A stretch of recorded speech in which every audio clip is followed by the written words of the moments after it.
2026-এ যেই নির্বাচনের কথা আপনি বলছেন, এটা আসন বন্টনের নির্বাচন, যেটাকে আপনি অন্যভাবে বলতে পারেন নির্বাচন নয়, প্রহসন।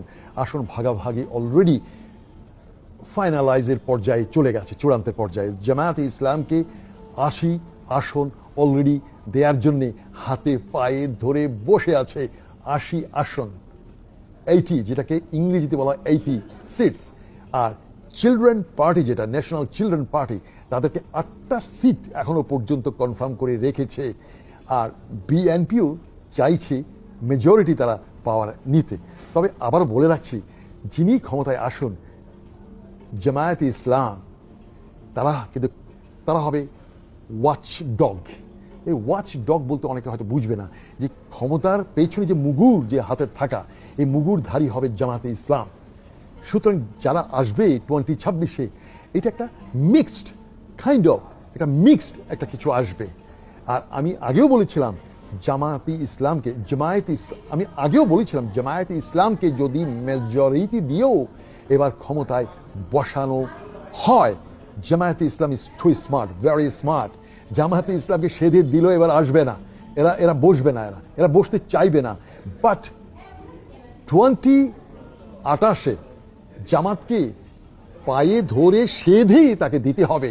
কারণ এই যে ট্রানজিশনাল পিরিয়ড, এই যে 2026 এবং 2028, এই 2 বছরের যে মাঝখানে যে ট্রানজিশন, যে সরকার আসবে, সেই সরকার তার কাঁধে কিছু কলঙ্ক, কিছু দায়ভার, কিছু ব্যর্থতা নিয়েই তারা বিদায় হবে।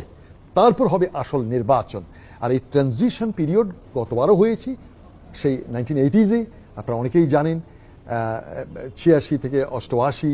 আবার বিএনপির সময় একবার দেখেছেন 1996, তো 6 মাসের জন্য একবার এসেছিল। এইভাবে কিন্তু খণ্ড সময়ের জন্য কিন্তু অতীতেও বিভিন্ন দল ক্ষমতায় এসেছিল। আর আপনি জাতীয় পার্টির কথা বলছিলেন, জাতীয় হেজড়া পার্টি, সেই গোলাম, আমি বলবো এ হলো দাদাদের চাটুকার, নির্লজ্জ একটা বেহায়া। প্রেসিডেন্ট এরশাদের কিছু নৈতিকতা ছিল, যদিও বেশিরভাগ ছিল তার বিশ্ব বেহায়া। আর তার জিন্দা যে ভাইটা আছে, ও ছিল বিশ্ব বেহায়া।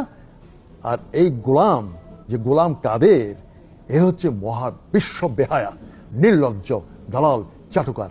এদেরকে নির্বাচনী অংশগ্রহণ করতে দেয়াও এটা হবে একটা অভিশাপ, রাজনীতির একটা অভিশাপ। জাতীয় পার্টিকে ব্যান করা অত্যন্ত জরুরি। কারণ এই রাজনীতিকে আর কলঙ্কিত হতে দেওয়া যায় না। প্রকাশ্য দিবালোকে এই গোলাম দিল্লি থেকে এসে কি বলেছিল মনে আছে? দাদারা বলুক, আমি কিছু বলবো না, ভাসুরের নাম আমি নিতে পারবো না, ভাসুর যদি মনে কষ্ট নেয়, ভাসুরের নাম মুখে নেওয়া যাবে না।